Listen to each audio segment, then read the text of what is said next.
And now we're going to listen in. Brother Rayleigh's at work, and I think it's about lunchtime. So let's see what might come up. The question, or the theme is this: is the Bible scientifically accurate? Let's look in at his job. Hey Scott, isn't it nice to finally sit down and have lunch together? We've been so busy working. I agree. I'm so full right now, I could take a nap. How have you been? I've been good, except I do have a problem. I need some help. How can I help you? I have a crazy neighbor that always says that God and the Bible do not, and science rather, do not mix. And he always catches me at the wrong time. I understand. I know what you mean. The Bible is likened to be our sword, where it actually does the talking for questions like these. Well, maybe you can write something down so that I can present it to my neighbor. Sure. I think that's a great idea. I'm glad you asked. So Scott, is the Bible scientifically accurate? Yes, the Bible is scientifically accurate. It acts in harmony with true science. For example, in 1600 years ago, BCE, before Christ walked the earth, a man named Job speaks of God as hanging the earth upon nothing. We can read that together. That's in Job chapter 26, verse 7.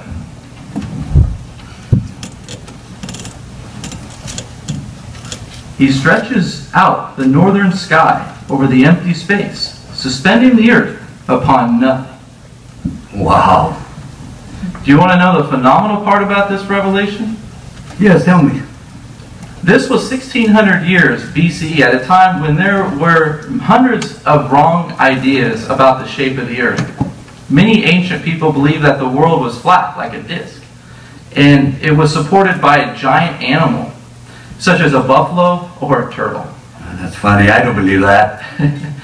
Well, when the book of Isaiah referred to the earth as a circle or a sphere, and we can read that together. You might want to read that for me. I'll do that.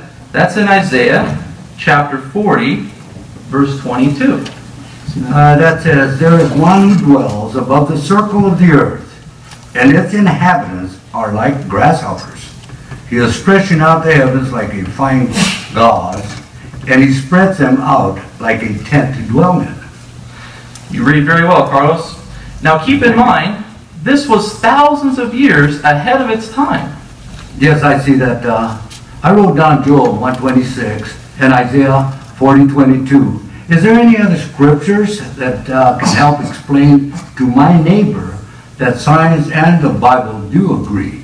Again, I'm glad you asked. Another great example we consider is 1100 BCE, when King Solomon of Israel wrote about Earth's water cycle.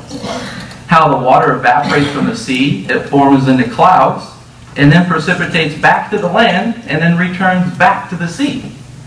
Now, let's read that together in Ecclesiastes chapter 1, verse 7. Ecclesiastes chapter 1, verse 7. "All the streams flow into the sea, yet the sea is not full. To the place from which the streams flow, there they return, so as to flow again." This was a time when ancient Greeks thought that the rivers were fed underground water, and this idea persisted all the way into the 18th century. Even the prophet Amos, a humble shepherd, a farm worker, knew about the water cycle. He said, "Jehovah is the one calling the waters from the sea so that he may pour them out upon the surface of the earth." And that's in Amos chapter 5, verse 8. Both Solomon and Amos accurately describe the water cycle. Carlos, does this not strike you as amazing? Yeah, that is amazing. You see, there will be many human philosophies, those towering intellects come and go, whereas the sayings of Jehovah, they last forever. How about we dive more into this subject on our next lunch? I would like to help you follow up with your neighbor. We can build our faith together. What do you say? I would love to do that. Let's get back to work. Let's do it.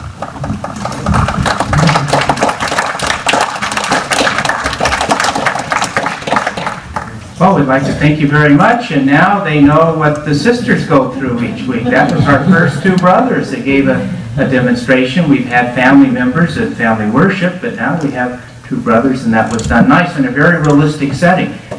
Many of us share lunch with people that we work with from time to time, and conversations can develop.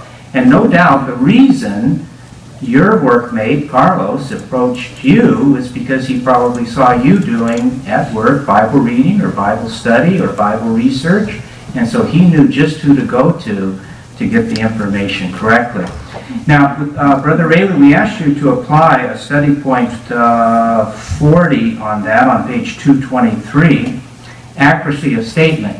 Now that's important because it says accuracy in what you say reflects well on you, the organization, which is really all of us, and the God that you worship, Jehovah.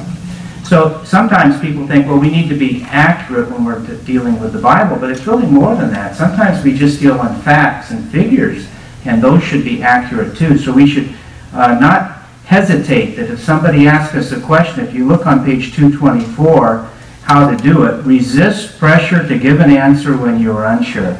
And all of us, I'm sure, from time to time, at one time, weren't quite sure, but we gave an answer because we didn't want to feel, well, we didn't know what the Bible said, or we didn't know the Bible's answer, and we thought we did, and we might have given an answer. So that gives us all a little bit of reason to really just simply say, you know, that's a good question. I think I'll do some research and tell you tomorrow. You're going to see him at work anyway, right? So that was very good. We really appreciate both of you doing that.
With this